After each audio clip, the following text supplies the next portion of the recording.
What is going on, gunfighters? Saddle up for another episode of Gunfighter Life, the podcast where we talk about gunfighting the right way, with God at the center, Judeo-Christian values, and real-world first-hand experience. Gonna try something new here. Instead of doing a full bio in the beginning, I'm gonna maybe mention a few things germane to today's topic, and I'll put the full bio in at the end. See if it does any better. Maybe you like the format better, maybe you don't. Trying to do better for you guys and improve the podcast. So on today's topic, Western big game rifles. Western states I have lived in: California, Idaho, Nevada, Arizona, and I should say I've lived in Idaho several times, both southern and northern Idaho. I've been blessed to be a professional big game hunter and guide, and I've won more than a few rifle competitions. With that, big game Western hunting rifles. And I'm going to have to caveat this by saying the West is a vast, vast place. This does not apply to everywhere out west. If you're hunting the coastal Pacific Northwest, black-tailed deer, far different environment to what I think generally people think about when they talk about Western hunting, and that's what I'm going to talk about today. Likewise, the Sonoran Desert. If you're hunting the Sonoran Desert for javelina, mule deer, and pronghorn, a 25-06, a 243 is right on the money for that. That's not really what I'm talking about when you generally mention Western hunting today. Conjures up, I think, in the imagination of people that have never been there, something akin to Hell's Canyon, mule deer, or Sawtooth, or River of No Return wilderness type areas for mule deer, elk, bear, sheep, things like that. Let's talk about top picks for Western big game rifles. When I left being the commander of a tactical team, I was very blessed and humbled by the team. They pitched in and got me a Browning AB3 good rifle in 7mm Remington Magnum, because one of the guys had recently asked me, what's a good all-around kind of Western hunting cartridge? And I answered him, assuming he was asking for himself, and I said the 7mm Rem Mag. It's undisputed. It'll kill anything. It's great. It's renowned for its ability to take mule deer and elk. It's got a good reputation for that for good reason. So they got me a Browning A-Bolt 3 and 7mm Rem Mag when I left, and I was very humbled by that. That would be a good choice, the Browning A-Bolt 3 and 7mm Rem Mag. My go-to rifle, and I did a whole episode, it's been a while now, but it's called a guide's rifle. I was professionally guiding. A Kimber Adirondack and 6.5 Creedmoor was my companion most of the time. It's light, it's handy, and if you have the discipline to hold your shots to acceptable ones, 6.5 Creedmoor can be okay. I don't think it's optimal. I think for me it was a good choice, but for a generality, I don't think it's the best. If I were choosing today, and I was picking a rifle to hunt the West, period, going to me like my one go-to rifle, I think I would pick a Kimber still, but a Mountain Ascent and 280 Ackley Improved. 280 Ackley Improved has been around for decades, but I don't think it's been appreciated until recently. The 280 AI is, in my opinion, probably the most well-balanced and capable and efficient Western hunting cartridge, period. Years ago, it was fairly obscure. I think right around on the level with 6.5 284. I think just, not even through marketing, but through sheer wisdom and a lot of really knowledgeable people hunting hard with that cartridge, it's become more popular to the point where I would consider it for a go-to hunting rifle. The 280 Ackley Improved is beautiful. If you don't know, the 30-06, probably the most well-balanced and versatile rifle cartridge, period. I didn't say best for Western hunting, I said best all-around, most versatile, 30-06. Back in the 20s, if memory serves correctly, they necked that down to 2.7. .27 caliber. The .270 Winchester is a legendary Western hunting cartridge. The .280 is taking that same 30-06 case and necking it down to .28 caliber or 7mm. They're congruent there. There's just different ways to measure it. But 7mm and .28 caliber, just different ways to designate the same thing. So they neck it down to 7mm. 7mm is a beautiful kind of all-around Western hunting caliber. I mentioned the 7mm Rem mag to start. Well, that just neck down is just a regular old .280. It's a good round in and of its own right. If you're not familiar with P.O. Ackley, he did a lot to make cartridges more efficient. The 30-06 was designed as a military cartridge, designed to be extracted well. It's got a nice taper on it for nasty, hot machine gun chambers or semi-automatic M1 Grands. It's great for that.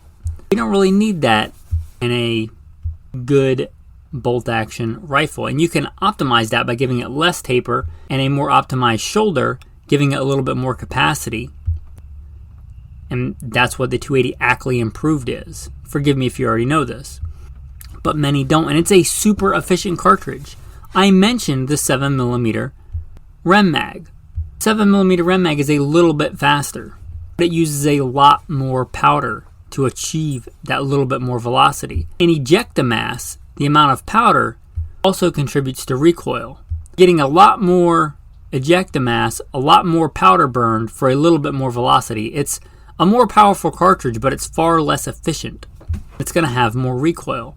In a light, handy mountain rifle, I'd rather have the .280 Ackley Improved. And the way that I like to hunt, hard hunting in steep, nasty terrain, that Kimber Mountain Ascent, I want to say, is right around 5 pounds. And that and a .280 Ackley Improved, I think, would be the most optimal choice. Kimber Mountain Ascents are not cheap rifles. They are not ridiculously expensive rifles either. They're not in the league of like a Gunworks rifle or something like that. And those are fine rifles. They're just much more affordable than that. They have an MOA accuracy guarantee. Real world mountain kind of hunting, shooting off a pack, shooting from the kneeling, shooting from the standing. They're a good, accurate, lightweight hunting rifle. There are a lot of really good rifle options out there for Western hunting. The reason I mentioned the Kimber is, in my opinion, it was based on the best rifle action, the Pre-64 Winchester controlled round feed. And taking advantage of modern metallurgy, it's quite a bit smaller and sleeker than the original, while being very strong. One of the reasons these rifles are so light and handy. The weight, the controlled round feed, I really like that. Most modern hunting rifles, I think, and mostly an effort to cut costs, are push feed. Now, to be fair, push feeds have proven themselves. Plenty of hunters use push feeds. I like controlled round feed. I like the quiet chambering of the rounds. I like the controlled feed. I like that extractor grabbing that round when it comes off the magazine and being guided into that chamber and extracted. The positive grip, that entire motion. For some of you, that you may not care at all about that. Those are some reasons I like the Kimber rifle. It comes in other calibers, but if you want my opinion on the best setup, if I was buying one right now for all around Western hunting, I would get a Kimber Mountain Ascent and .280 Ackley Improved. Some other honorable mentions. I mentioned that Pre-64 Winchester. For a while, they went to push feed to save costs, but now they're back to the original controlled round feed. Sadly, the Winchester rifles are not made in America anymore, but they're still a good rifle. They are still a good rifle. They make a couple of different versions, and they make it in a really cool classic cartridge. Did a whole episode on it. The 264 Win Mag. It is a Magnum. I'm not the biggest fan of Magnums. I think they're more than is necessary. They're a bit superfluous for a lot of game. But the 264 Win Mag is a good choice. I will concede that. I mentioned the 7mm Rem Mag. You can surely get one in that. But since the Winchester cartridge, I looked and they still, last I checked, made brand new Winchester Model 70s, controlled round feed, and 264 Win Mag. Especially if you wanted to go more classic, like blued steel, walnut. Who cares much about the appearance and class of the rifle as you do about the performance. You might want to get one of those more traditional looking rifles, and Winchester is a proven name. And this cartridge, if I remember correctly, came out in the 50s. And if you look at the ballistics of a 264 Win Mag, it's pretty awesome. Got a bad reputation for barrel burnout, but let's be honest. How many rounds of 264 Win Mag are you going to shoot through that rifle? No, it's not a belt fed, it's a bolt action hunting rifle. Those Winchesters do weigh a little bit more, so I don't think it would be unmanageable for an average, let's say, size and experience level Eastern hunter to adapt to that for Western hunting. That Winchester Model 70 and 264 Win Mag, solid choice. Browning rifles.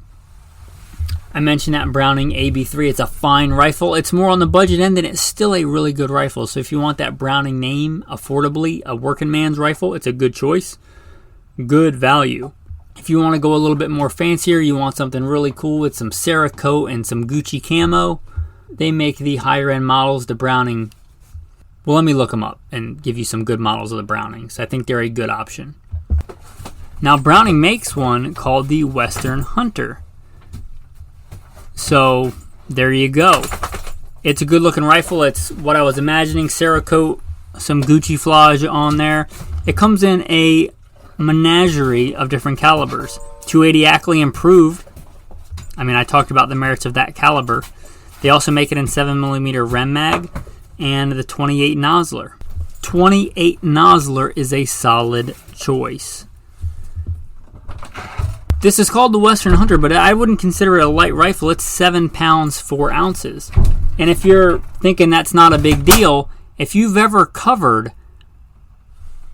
thousands of feet of elevation change and not 100 yards getting to your tree stand like you might back east, but miles and miles and miles, 10, 12, 20 miles in a day, out west is big country. 7 pounds is not a light rifle. It really depends on how you're going to hunt. But that Western Hunter, if you're going to carry a rifle that heavy, 28 Nosler might not be a bad one. If you're erring on the side of I want to make sure I have enough gun, 28 Nosler. The way I think of it is kind of a newer, beefier 7mm Rem Mag without a belt. Although it doesn't have Western anywhere in the name, I would probably go with their stainless Stalker. I clicked on that one. I just picked 7mm Rem Mag, and it weighs 6 pounds, 13 ounces, so a little bit lighter. So if you're into Browning, you may want to look at that stainless Stalker. It's got a more classic look if you consider stainless classic. I like that rifle. Nothing wrong with it. That and 7 Rem Mag would be a good choice. We haven't mentioned it yet, but the WSMs, the Winchester Short Mags. It's available in 270 and 300 WSM. 270 WSM is a decent choice. I think 7mm is more versatile, but if you really love that 270, they make it in traditional 270. You want it in the 270 WSM. It's worth a mention. I would gear more towards the 7mm, but it's definitely an option. 270 has definitely taken plenty of elk. So I guess that's a good place to segue into. A lot of people make these elk out to be Abrams tanks. A lot of really experienced Western hunters that I know don't feel the need to have a 300 Win Mag on elk, and I don't either. I don't own a 300 Win Mag. I have no desire, shy of going to Alaska, having something like that. I have put more animals in the dirt by God's grace than I can remember, and I have no desire for a 300 Win Mag. I professionally hunted buffalo. I have no desire for a 300 Win Mag. The recoil is not worth the trade-off of me being able to shoot that quickly, handily, and be able to practice with it without punishing myself. I think a lot of people will think these elk need a lot more killing than they do. If you have good shot placement, I think it's more than is necessary. And if you have crappy shot placement, it rarely makes a difference. I once was on a professional hunt, a sheep hunt. I watched a guy do just a bad shot. And it was even a fairly close shot with, I think, a 300 Win Mag, if memory serves correctly. Close distance. Well, that sheep started running away, and I took an offhand shot. By God's grace, my guide's rifle, 6.5 Creedmoor, light handy little Kimber Adirondack, and dropped that sheep in his tracks at 183 yards. I think I went back and range found it. That ram, and he was a big one. He was Oscar Mike. He was on the move. Dropped him with that 6.5 Creedmoor, 120-something grain bullet. When that 300 Win Mag failed to at a closer distance. Why? Shot placement. If you gut shoot an animal, gut shooting with a 300 Win Mag is no better. I think a lot of people romanticize and lionize these animals to make them something they're not. You want to hunt elk with a 300 Win Mag, it's a free country, you certainly can, and many people do. Many people also hunt them, and I have, and been very successful with a 243. I will give up some range for that, and I will give up some shot opportunities for that. I will take some shot angles, bigger calibers that I wouldn't take with a 243. But that being said, don't turn these animals into Cape Buffalo. They're not that. I am very blessed to be one of the few modern people that has professionally hunted buffalo. Not Cape Buffalo, but our American bison. And I don't own a rifle caliber bigger right now than .308. That being said, a 300 WSM or a 300 Win Mag will certainly drop an elk. But make sure you can shoot it and handle it well, and be honest with yourself. So that Browning stainless stalker, and I mentioned the 7mm Rem Mag, it's still a Magnum, it's still plenty powerful, I think more than powerful enough, and it's going to give you less recoil. And sometimes just as respectable sectional density as the 300 Win Mag.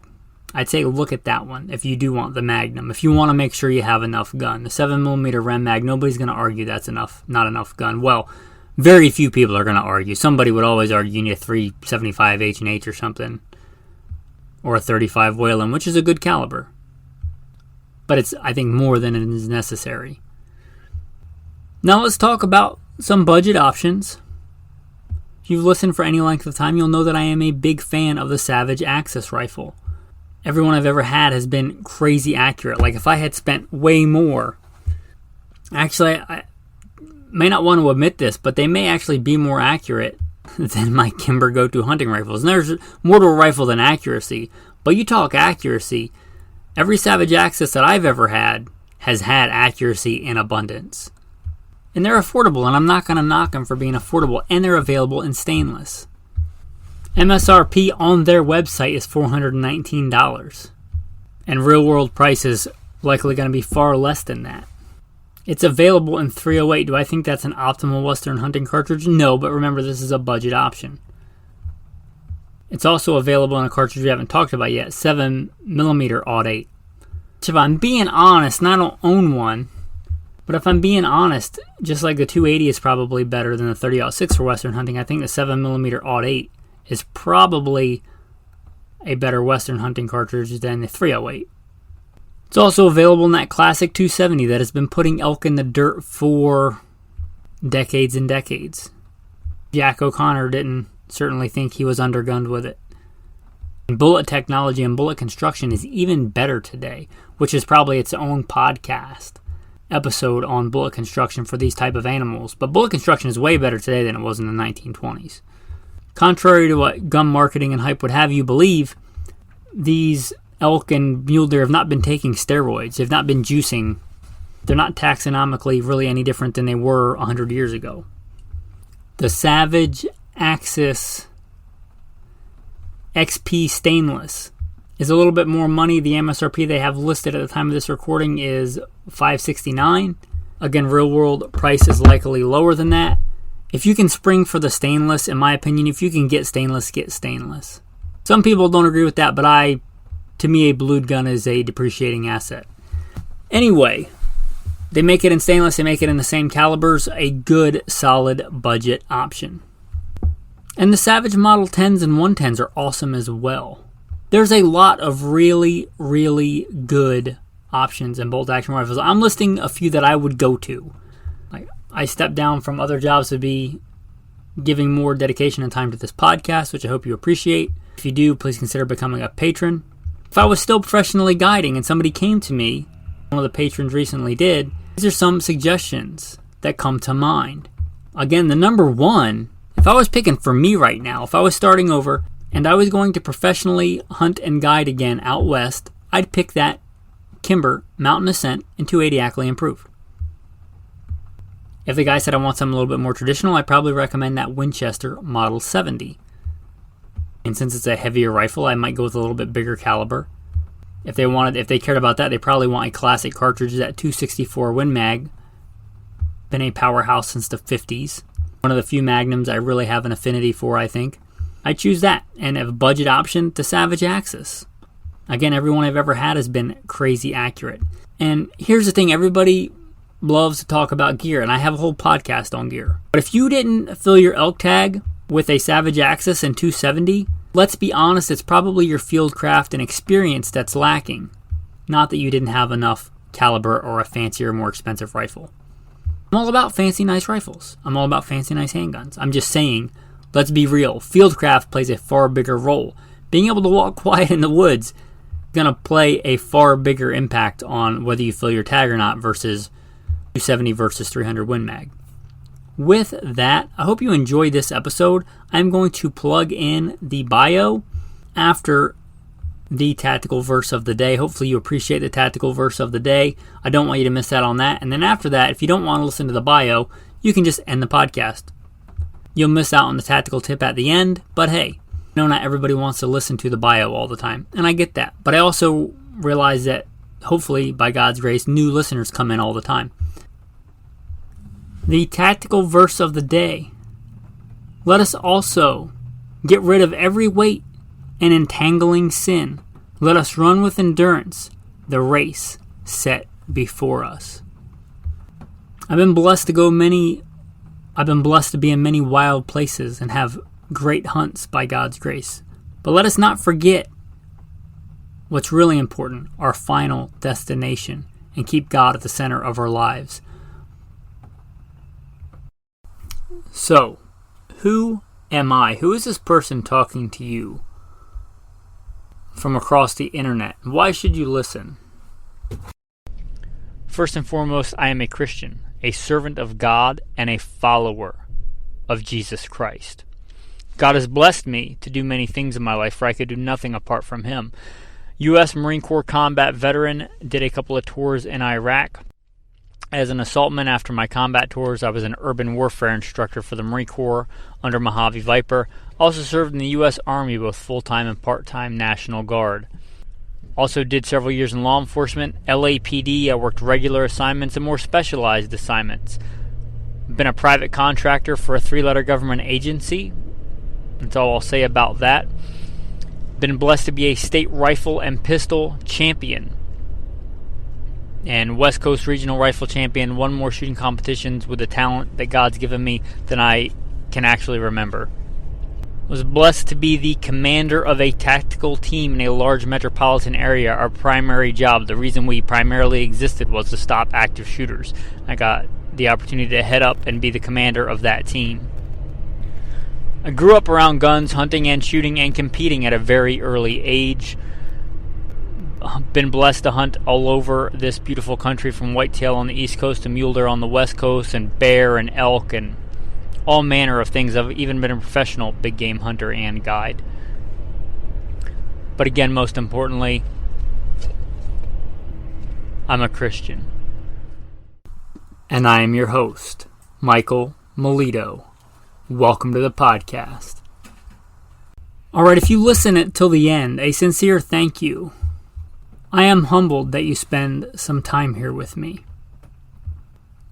As a thank you, the tactical tip of the day. If you've listened for any length of time, you'll know I'm big on getting a .22 handgun to train and be a master of pistol craft.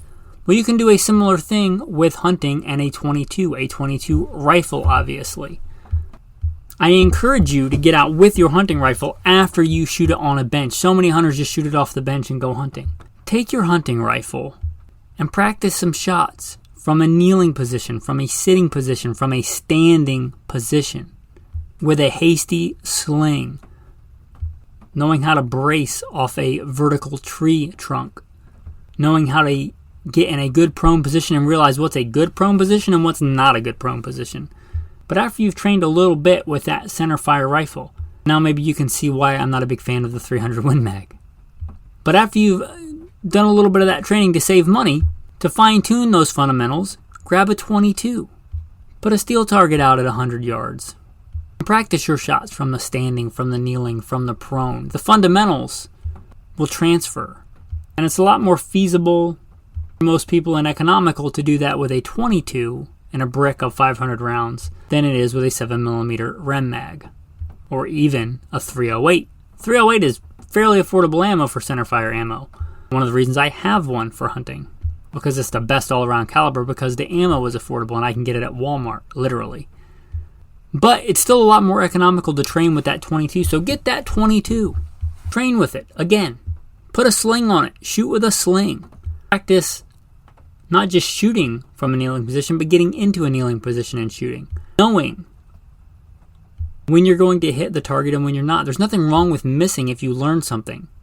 But knowing when not to shoot is one of the marks of a great hunter. As a guide, I have far more respect for a man who doesn't take a shot he doesn't think or believe that he can take.